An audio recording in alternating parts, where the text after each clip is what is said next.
다 함께 사도신경으로 신앙 고백하시면서 하나님께 예배하시겠습니다. 믿음으로 같이 고백합니다. 나는 전능하신 아버지 하나님, 천지의 창조주를 믿습니다. 나는 그의 유일하신 아들, 우리 주 예수 그리스도를 믿습니다. 그는 성령으로 잉태되어 동정이여 마리아에게서 나시고 본디오 빌라도에게 고난을 받아 십자가에 못 박혀 죽으시고 장사된 지 사흘 만에 죽은 자 가운데서 다시 살아나셨으며 하늘에 오르시어 전능하신 아버지 하나님 우편에 앉아 계시다가 거기로부터 살아있는 자와 죽은 자를 심판하러 오십니다. 나는 성령을 믿으며 거룩한 공교회와 성도의 교제와 죄를 용서받는 것과 몸의 부활과 영생을 믿습니다. 아멘.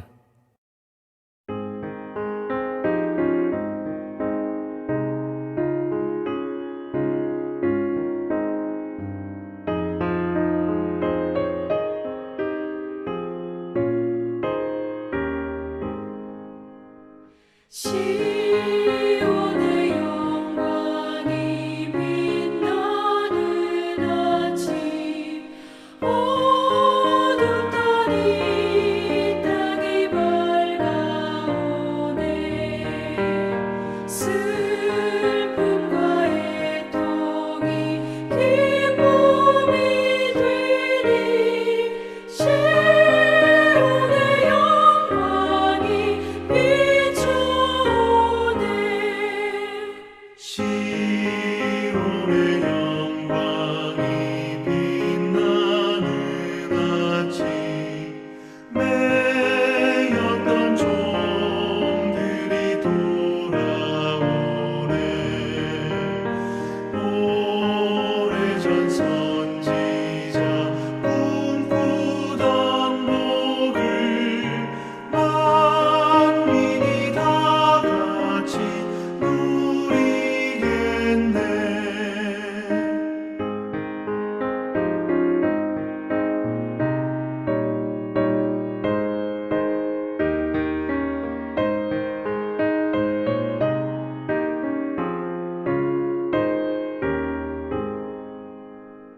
보아라 광야에 화초가 피고 말랐던 시냇물을 흘러오네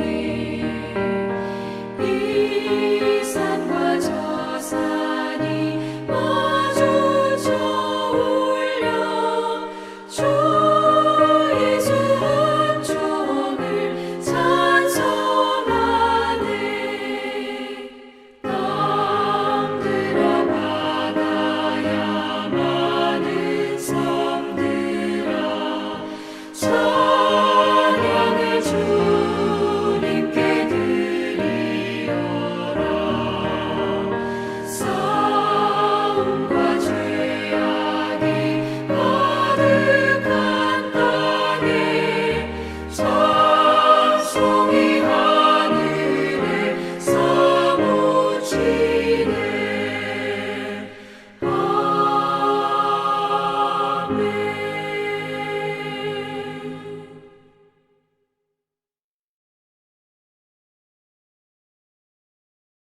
하나님의 말씀은 전도서 7장 13절에서 14절까지 말씀입니다. 전도서 7장 13절에서 14절 말씀입니다. 하나님께서 행하시는 일을 보라. 하나님께서 굽게 하신 것을 누가 능히 곧게 하겠느냐. 형통한 날에는 기뻐하고 곤고한 날에는 되돌아 보아라. 이 두 가지를 하나님이 병행하게 하사 사람이 그의 장래 일을 능히 헤아려 알지 못하게 하셨느니라. 아멘. 새해가 되면 좀 더 알찬 한 해가 되었으면 하는 마음에 계획을 세우기도 합니다. 그런데 아무리 계획을 잘 세워 하더라도 막상 시간이 지나면 계획대로 하지 않거나 계획대로 안 될 때가 있어서 실패하고 맙니다. 그것을 나는 의지가 약해서 그렇다고 너무 부정적으로 생각할 필요는 없습니다. 계획이라는 것은 미리 세우는 것이기 때문에 예상과 다른 변수가 일어나고 그렇게 해서 계획은 얼마든지 수정 변경될 수 있는 것이거든요. 규칙적으로 하려는 계획일수록 변수의 영향을 더 많이 받기 때문에 성공하기가 생각보다 쉽지 않습니다. 그러니 자기를 너무 자책으로 몰아갈 필요까지는 없습니다. 삶이라는 것이 원래 복잡 다양한 변수가 많이 생기는 거니까요. 과거에는 저도 계획 세우는 것을 선호했는데 지금은 규칙적으로 해야 하는 계획은 잘 안 세우려고 합니다. 추천하고 싶지도 않고요.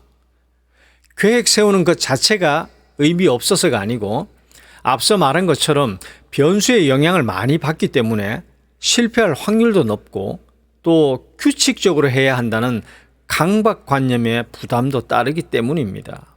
그리고 규칙적으로 해야 하는 계획을 세워 지켜가다 보면 그것을 하는 본질적인 목적과 의미에 충실해야 하는데 그저 규칙을 지켰다는 성취감과 안도감에 만족이 되고 마는 경우가 있습니다. 내가 빠지지 않고 규칙적으로 이것을 했구나 하며 뿌듯해하는 이런 성취감을 느끼며 자기 만족에 그칠 수 있다는 것이죠. 하나님께 예배하는 것을 예로 든다면 주일날 드리는 예배가 하나님께 예배하는 의미와 목적에 충실해서 예배가 거듭될수록 예배가 깊어지고 더 성숙하는 데 집중해야 하는데 7일마다 돌아오는 일요일 예배를 규칙적으로 빠짐없이 잘 지켰다는 성취감이 주는 자기 만족이나 이 안도감이 예배의 목적에 충실하는 것보다 더 크면 그냥 자기 만족이 되고 맙니다. 52번의 주일 예배를 모두 참석하면 교회 주일학교 같으면 개근상을 주지요. 다른 아이들 앞에서 그 상을 받으면 뿌듯합니다. 물론 그것이 어린 학생들에게 예배의 중요성을 가르치는 신앙교육 방법일 수는 있지만 한편으로는 자칫 그 횟수를 빠짐없이 채우는 것이 자기 자랑과 우월감을 갖게 할 수 있다는 점은 조심해야 합니다. 바리새인들이 그런 자기의라는 함정에 빠진 것이 아니겠습니까? 계획에 대한 이야기를 하다가 어쩌다 이야기가 여기까지 흘러왔네요. 계획을 세워 규칙적으로 한다는 것만으로도 의지가 되다는 것은 분명합니다. 다만 저는 변수의 영향을 많이 받는 규칙적인 계획보다는 저는 의미 중심의 계획을 세우는 것을 개인적으로 선호합니다. 의미 중심의 계획이 뭔가 하실 텐데 예를 들면 올해는 일주일에 3일은 새벽 기도를 가야지 하는 이런 식의 규칙을 요하는 계획보다 올해는 기도를 이런 기도를 해야지 혹은 이렇게 기도해야지 하며 기도의 의미를 담아내려고 합니다. 제가 아는 분은 남이 보지 못하는 것을 보게 해달라는 기도를 한다고 했습니다. 남이 보지 못하는 것을 보게 해달라고 하니까 무슨 환상을 보게 해달라는 그런 신비스러운 체험을 달라는 기도로 생각할 수 있는데 그게 아니라 남들이 미처 생각지 못한 것을 내가 생각하여 그것을 할 수 있게 해달라는 기도입니다. 남이 깨닫지 못하는 것을 내가 깨닫게 해달라는 거죠. 그래서 깨달은 그것을 자기가 할 수 있게 해달라는 기도인 겁니다. 달리 표현하면 하나님의 마음이 무엇인지 잘 알고 깨달아서 그것에 순종하며 살 수 있게 해달라는 기도였습니다. 얼마나 의미가 크고 성숙한 기도입니까? 규칙을 지키는 기도 생활도 좋지만 꼭 규칙적이지 않더라도 이런 좋은 의미를 담은 의미 중심의 기도 생활도 계획해 보는 것이 좋다는 의미로 제가 말씀을 드리는 겁니다. 여튼 무엇이 되었든 다 좋습니다. 규칙 중심의 계획이었든 의미 중심의 계획이었든 다 좋은데 그 계획을 실행해서 특별한 한 해를 보내고자 한다면 뭐든 반드시 시도해야 한다는 겁니다. 생각이 행동으로 옮겨갈 때 역사가 있듯이 시도하지 않고 생각만 하고 있어서는 시작도 할 수 없고 역사도 없는 거니까요. 예수님께서 이 땅에 계셨을 때 예수님으로 인해 놀라운 기적을 경험한 이들의 이야기를 보면 하나같이 저절로 된 것은 없습니다. 가나 혼인잔치에서 물이 포도주로 변한 것을 본 종들을 보십시오. 그들이 예수님의 말씀대로 물동이 아구까지 물을 채우지 않았더라면 그 기적은 볼 수 없었습니다. 포도주가 떨어졌다고 물동이에 물을 가득 채워 그 물을 떠서 연회장에 갖다 주라 한들 그게 물이지 포도주가 되겠습니까? 물동이에 물을 채운다고 포도주가 되는 것도 아닌데 그 물을 떠다 주어 봤자 그냥 물일 것이라는 상식을 생각하면 예수님의 말씀에 순종하여 물동이에 물을 채우고 그 물을 연회장에 갖다 준다는 것은 쉽지 않은 일입니다. 하지만 그 시도가 있었기에 기적을 경험했던 것입니다. 12년 동안 혈루병을 앓던 여인을 보십시오. 그 여인이 혈루병을 앓고 있다는 것은 그 시대에는 불결하고 부정한 것으로 간주했습니다. 그래서 사람들이 모인 곳에는 나타나서는 안 됩니다. 그랬다가는 사람들로부터 해를 당할 수도 있습니다. 그럼에도 그는 위험을 무릅쓰고 군중을 헤집고 나가서 예수님의 옷자락을 잡았습니다. 만약 그가 예수님의 옷자락 잡기를 시도하지 않았더라면 혈루병 낫는 기적은 없었을 것입니다. 나면서 소경된 자가 실로암 목가에 가서 씻음으로 눈을 뜨게 된 것도, 보리떡 5개와 물고기 2마리로 수천의 사람들이 먹을 수 있었던 것도, 38년 된 병자가 자기의 자리를 들고 걸어가게 될 수 있었던 것도, 밤새 그물을 던졌으나 고기를 잡지 못했던 베드로가 그물이 찢어질 듯 고기를 잡을 수 있었던 것도 모두 예수님의 말씀에 주저없이 시도했기 때문에 일어난 기적이었습니다. 기적을 경험했던 성경의 인물들은 상식을 무시하지 않았지만 상식을 넘어서는 믿음과 간절함으로 시도를 했던 사람들입니다. 사단은 인간을 너무 잘 압니다. 행동으로 옮기는 것만 아니라면 아무리 경건한 생각을 매일 하더라도 사단은 관심을 두지 않습니다.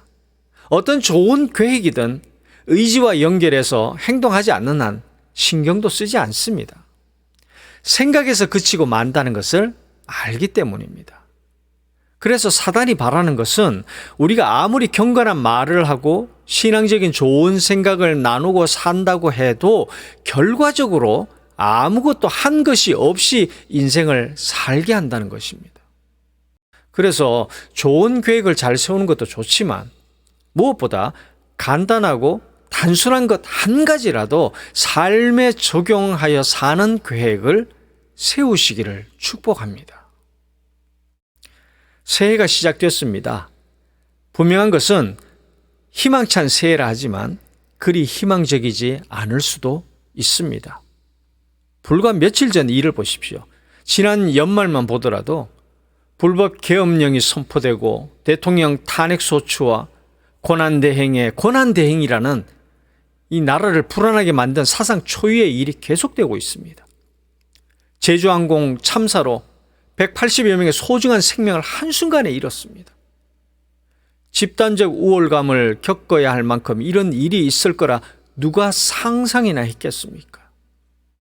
세상을 그리고 이 새해를 부정적으로 보려는 것이 아니라 스톡데일 패러독스라는 말처럼 막연한 희망만을 기대하지 말고 희망과 긴장이라는 이 상반된 두 가지를 균형 있게 받아들일 마음의 준비와 각오로 새해를 살아가자는 뜻입니다. 하나님께서도 우리에게 이렇게 말씀하셨습니다. 하나님이 하시는 일을 생각해 보아라. 하나님이 구부려 놓은 것을 누가 펼 수 있겠는가? 그러니 형통한 날에는 기뻐하고 곤고한 날에는 되돌아보아라. 하나님은 좋은 때도 있게 하시고 나쁜 때도 있게 하신다. 하나님은 사람이 그의 장래일을 능히 헤아려 알지 못하게 하셨느니라. 우리 인생에 형통한 날과 곤고한 날이 함께 공존하는 것은 기정사실이고요. 그것은 하나님께서 인간에게 상반된 두 종류의 날을 병행하게 하셔서 우리에게 가장 최선의 것을 주시기 위함입니다. 형통한 날은 형통한 대로, 곤고한 날은 곤고한 대로 우리에게 최선이 되게 하시는 하나님의 섭리가 있습니다. 그리고 그것이 언제 어떻게 나타날지 장래일을 능히 헤아려 알지 못하게 하신 것은 우리로 하여금 하나님을 절대적으로 신뢰하고 의지하며 겸손하게 인생을 살게 하시기 위함입니다. 그렇다면 우리는 형통할 것인가 곤고할 것인가를 궁금해할 것이 아니라 언제 형통할 것이고 언제 곤고한 일이 나타날 것인가 보다 우리가 주목해야 할 것은 그 일의 주관자가 누구냐 하는 점입니다. 하나님이 행하시는 일을 보라. 하나님이 구부려 놓으신 것을 누가 펼 수 있겠느냐라는 이 말씀은 하나님이 하시는 일은 인간이 결코 바꿀 수 없다는 것입니다. 기본적으로 우리 인생의 일은 하나님의 주권적인 통치 아래에 있다는 것을 전제하고 있습니다. 내 인생의 주관자가 누구이신지를 분명하게 알려주는 말씀입니다. 우리 인생은 내가 주인이 되어 사는 것 같지만 천만의 말씀입니다. 하나님이 우리 인생을 주관하시는 주인이십니다. 인생이 공허하고 허무한 것은 자기가 주인이 되어 살아가기 때문입니다. 우리가 하나님이 주인됨을 인정하지 않는 삶을 살면 살수록 인생은 허무함만 커질 뿐입니다. 전도서는 솔로몬이 세상 부귀영화를 모두 누려봤음에도 인생은 공허하고 허무하다는 것을 강조하고 있죠. 하지만 솔로몬은 해 아래의 인생이 공허한 것은 사실이나 그 허무를 극복하기 위해서는 진정한 가치를 추구해야 하는데 자기 인생을 하나님의 주권과 주도하심에서 바라보고 사고할 줄 알아야 한다는 겁니다.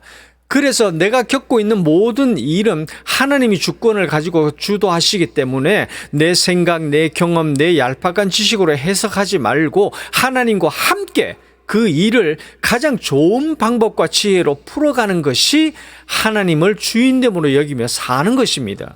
이게 진정한 가치예요. 이 가치를 알아야 우리가 인생의 공허와 허무에서 벗어날 수 있는 겁니다. 그렇다면 우리에게 일어나는 모든 일은 전부 하나님이 주관하고 행하시는 일일까? 그건 아닙니다. 우리는 마치 자기가 실수한 것도 하나님이 그렇게 하신 것이라고 생각하려 합니다. 자기가 잘못하고 욕심으로 죄 지은 것을 하나님이 그렇게 인도하신 것이라 떠넘기는 것은 옳지 않습니다. 그래서 오늘 말씀은 하나님이 행하시는 일을 보라라고 말합니다. 하나님이 행하시는 일을 보라는 이 말씀에서 보라는 심혈을 기울여서 깊이 살피고 생각하라는 의미입니다. 하나님께서 행하시는 일을 왜 심혈을 기울여 깊이 살피고 생각해야 하냐면 그렇게 하지 않으면 우리는 우리 인생에서 일어나는 일을 모두가 하나님이 일으키신 것이라 착각하거나 오해할 수 있다는 겁니다. 그래서 혹자는 하나님께서 행하시는 일을 보라 하니까 계엄 사태도 대통령 탄핵 소추도 제주항공의 참사도 모두 하나님이 행하시는 일이라고 말합니다. 이런 착각 때문에 심혈을 기울여 깊이 살피고 생각하라는 겁니다. 여러분, 하나님이 행하시는 일에는 반드시 하나님의 어떠하심이 반영되어 있습니다. 그러니까 하나님이 행하시는 일에는 하나님의 거룩하심과 아름다운 성품과 능력과 온전하심들이 담겨 있다는 거예요. 하나님은 거룩하심과 온전하심과 같은 이런 탁월한 속성과 성품에 따라 일을 행하시는 분이라는 겁니다. 그것에 따라 깊이 살피고 생각해 보면 하나님이 행하신 일인지 아닌지 알 수 있다는 겁니다. 그래서 그 일이 하나님이 행하신 것이라면 형통하게 하시는 일은 기뻐하고 감사하는 것이고 만약 곤고하게 하시는 일이라면 낙담하고 우울해할 것이 아니라 되돌아보라고 하십니다. 무엇이 잘못된 것은 없는지, 어디서부터 어긋난 건지, 내가 걸어온 길이 바르게 걸어온 길인지 돌아보라는 겁니다. 곤고한 날에는 그렇게 깊이 생각하고 성찰하고 묵상해 보라는 겁니다. 공부할 때는 왜 되돌아보라는 걸까요? 인간은 공부할 때는 힘든 시기이기 때문에 부정적으로 생각하고 판단하거나 착각하기 쉽습니다. 마음의 평정이 무너져서 객관성을 상실하기 쉽습니다. 그래서 힘든 날에는 독서를 하라고 충고하는 것은 판단력이 객관성을 잃지 않도록 사안을 좀 더 평정심을 가지고 내가 놓친 것은 무엇인지, 잃어버린 것은 없는지, 편협한 시각으로 보고 있지는 않은지, 곡해하고 착각하고 있는 것은 없는지, 그때는 내가 이성적이라고 생각이 들어도 객관성을 잃게 되면 놓칠 수 있거든요. 그래서 돌아보는 것이 필요합니다. 시골에 사시는 어느 분이 산에서 포대에 가득 도토리를 주워 담고 있는데 지나가는 등산객이 추운 겨울을 보내야 하는 야생 동물에게 도토리가 얼마나 중요한 양식인데 저렇게 싹쓸이를 하면 뭘 먹고 살라는 거야. 도토리 팔면 돈이 얼마나 된다고. 참 개념이 없다며 수군거리며 가더랍니다. 도토리가 야생동물의 먹잇감이 되는 것은 맞습니다. 하지만 도토리를 한 포대가 아니라 10포대를 담아 간들 걱정할 게 아닙니다. 그 산에는 참나무를 비롯해서 상수리 나무가 수만 그루가 있다는 것을 등산객은 알지 못했습니다. 그것을 보지 못해서 등산객들은 수군거린 겁니다. 푸른 잎으로 가득할 때는 색이 비슷해서 더더욱 보지 못합니다. 하지만 낙엽이 황금색으로 단풍이 드는 늦가을이 되면 색깔 때문에 구분이 되어서 온 산에 참나무와 상수리 나무가 가득한 것을 보게 된다고 합니다. 이 예화는 어떤 일은 그 당시는 잘 보이지 않지만 시간이 지나면 비로소 드러나고 알게 되는 것이 있다는 겁니다. 믿음이라는 것은 바로 그것이 드러나고 알게 될 때까지 속단하지 않고 기다릴 줄 아는 것입니다. 설령 끝내 드러나지 않고 알지 못하더라도 하나님의 주도하심을 신뢰하는 것이 믿음입니다. 하나님을 의존하며 산다는 것은 기쁜 일이든 괴로운 일이든 자기 마음대로 판단할 것이 아니라 섭리하시는 하나님의 의중을 잘 헤아려서 기쁨도 곤고함도 수용하려는 것입니다. 여러분, 그 어떤 것도 하나님 외에 우리의 대안이 될 수 없습니다.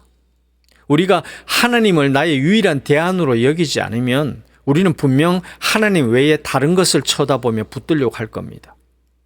하나님 외에 다른 것을 붙들므로 비굴해지거나 불의해질 수도 있습니다. 그렇게 될 때 내 속에 하나님이 역사하실 여지는 사라지고 맙니다. 그리고 내 인생에 비굴함과 불의한 이야기만 남을 겁니다. 바라건대 하나님의 주권적인 섭리를 받아들이는 믿음으로 하나님을 유일한 나의 대안으로 삼고 하나님 외에 하나님의 것이 아니면 하나님의 가르침이 아니면 기웃거리지 않는 용기 있는 이런 소신의 한 해가 되시기를 축복합니다.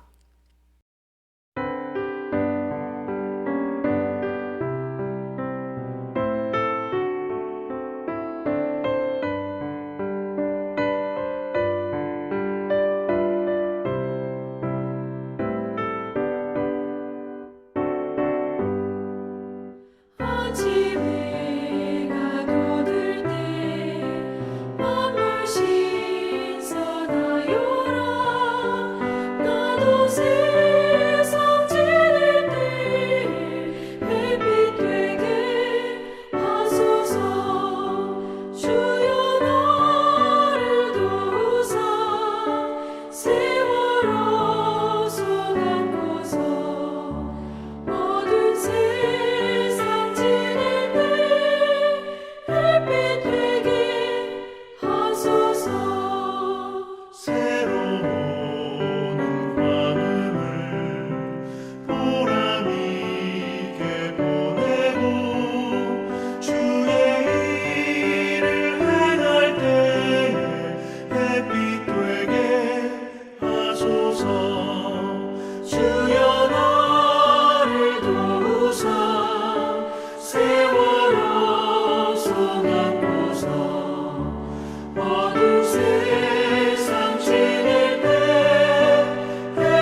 하나님이 굽게 하신 것을 그 어느 누가 펼 수 있겠습니까? 하나님이 섭리하신 인간의 형통과 곤고함을 그 누가 예측하고 피할 수 있겠습니까? 우리에게 일어나는 형통과 곤고함을 마음대로 판단하지 않고 섭리하신 하나님의 마음을 잘 헤아려 하나님의 뜻에 맞게 수용하고 따르게 하여 주옵소서. 형통의 기쁨에 도취되어 기고만장하지 않고 곤고함이 지속될지라도 그 곤고함에 담긴 하나님의 뜻을 보고 알게 될 때까지 기다릴 줄 아는 인내와 믿음을 주옵소서. 혼란한 전국으로 힘든 삶을 살고 있는 국민들을 위로하여 주시고 모든 조사와 재판이 정의롭게 이루어질 수 있도록 도와주시옵소서. 제주항공 참사로 인해 한마디의 인사말도 나누지 못하고 사랑하는 이들을 한순간에 보내야 했던 유가족들의 찢어지는 마음을 어루만져 주시고 이 고통을 잘 극복해낼 수 있도록 힘을 주시기를 원합니다. 새해를 선물로 열어주셔서 감사합니다.